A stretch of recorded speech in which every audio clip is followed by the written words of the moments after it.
मजबूती से करे। चिराग अगर केंद्र से बिहार की राजनीति में आते हैं तो एनडीए को कितना नफा नुकसान है? सब लोग साथ ही में अलग थोड़े हैं, चिराग जी हो, मांझी जी हो, विजय कुमार चौधरी जी ने कहा था कि अभिनेता कभी नेता नहीं बन सकता है। विजय कुमार चौधरी ऐसा तो कभी नहीं सुने हम कहते हैं।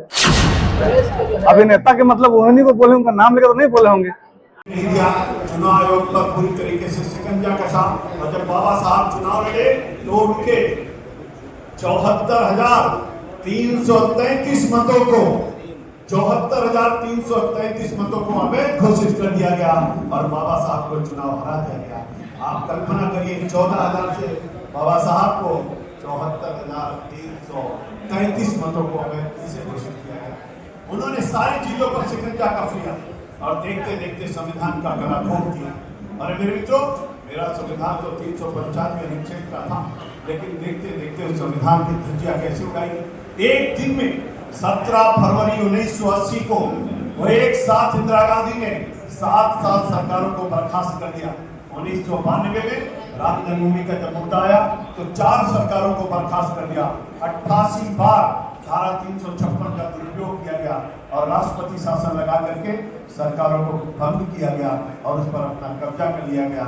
कि इस तरीके से कांग्रेस ने संविधान का गला भी घोटा और बाबा साहब का भी अपमान किया और संविधान का भी अपमान किया। लेकिन नरेंद्र भाई मोदी ने संविधान का भी सम्मान किया और बाबा साहब का भी सम्मान करने का काम नहीं किया।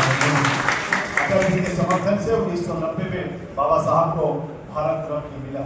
मेरे मित्रों, मैं आज कभी कभी सोचता हूं तो मुझको लगता बाबा साहब ने पानी के लिए बहुत लड़ाई लड़ी थी, तो मोदी जी ने कहा बाबा साहब के सपनों का भारत बनाएंगे, इसलिए जल जीवन मिशन लाएंगे, हर घर को नल से पानी पहुंचाएंगे, इसलिए जल जीवन मिशन लाएंगे। बाबा साहब ने कहा था ये मजदूरों का परिवारों का क्या होगा, बेटों का क्या होगा, जनजातीय परिवारों का क्या होगा। तो मोदी जी ने 400 एकलव्य विद्यालय बना करके उन परिवारों की शिक्षा की व्यवस्था किया। बाबा साहब कहते थे सबको शिक्षा मिलनी चाहिए। बाबा साहब का एक बोध वाक्य था, शिक्षित बनो, संगठित रहो और संघर्ष करो। ये बाबा साहब कहते थे और उसका सपनी भूत आधार अगर किसी ने तैयार किया तो नरेंद्र भाई मोदी ने तैयार किया।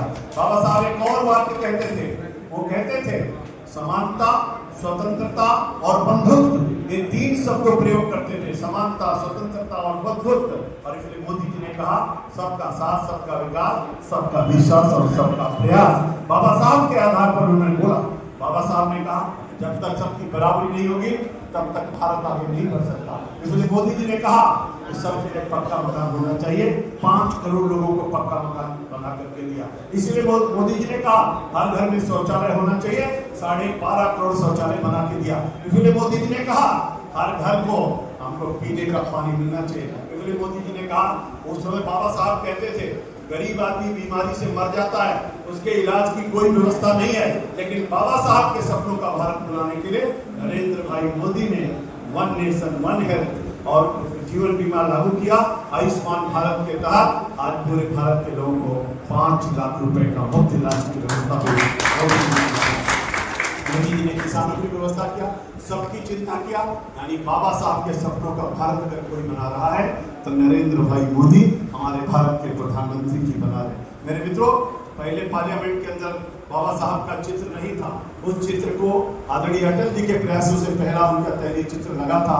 उसके बाद उनका स्टेचू बनाने का काम नरेंद्र भाई मोदी ने किया। संविधान में उनका स्टेचू भी बनाया, उनकी झांकी भी निकलवाया, संविधान को सम्मान भी दिया, बाबा साहब के पंचतीर्थ का निर्माण भी किया। अगर सब कुछ किया किसी ने किया है तो भारतीय जनता पार्टी और नरेंद्र भाई मोदी ने किया है। और इसलिए हमको आपको सच बताने की आवश्यकता है।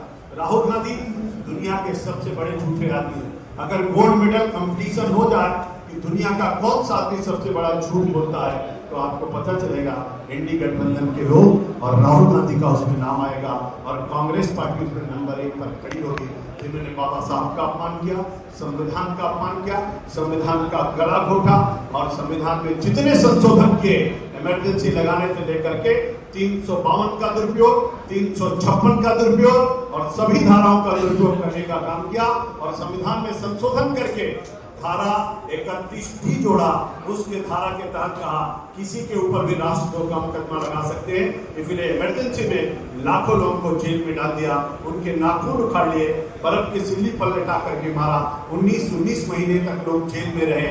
देखते देखते मेरा भारत अंधकार में डूब गया। मीडिया पर सेंसर लगा दिया, प्रतिबंधित कर दिया। हमारे सभी मीडिया के मित्र जानते हैं इस बात को, आपातकाल में कैसी स्थिति हुई थी। धारा 356 का 88 बार जिन्होंने दुरुपयोग किया हो, जिन्होंने अपने लिए 75 बार संविधान का संशोधन किया हो, जिन्होंने भारत में आपातकाल लगाया हो, जिन्होंने अंबेडकर जी के पत्नी से किराया वसूलने का काम किया हो, जिन्होंने उनकी समाधि तक भगवान का स्मारक तक बनने की अनुमति न दिया हो, ऐसी कांग्रेस पार्टी आज संविधान लेकर के घूमती है। इसलिए हमको आपको सबको सच बात लेकर के जनता के बीच में भी जाना है, बस्तियों में भी जाना है और अपने लोगों को इत्मीनान के साथ एक भी लाइन झूठ बोलने की आवश्यकता नहीं है। जो किया गया है डंके की चोट पर उसको बताने की आवश्यकता है।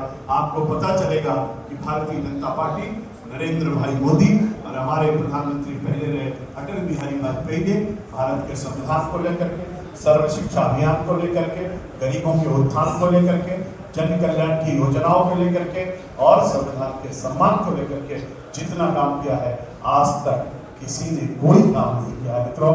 इसलिए मैं एक बार धन्यवाद करता हूं अपने प्रधानमंत्री नरेंद्र भाई मोदी का, अभिनंदन करता हूं। जोरदार तालियों से एक बार मोदी जी का स्वागत करना चाहिए। मैं भी आपके बीच में आया हूं, आपसे जो बातें कहा, बहुत सारी बातें और भी बहुत सारी बातें जिनको आपको अर्जन करेंगे तो निकलेगा, लेकिन हमको आपको उनको जन जन तक पहुंचाने की भी आवश्यकता है।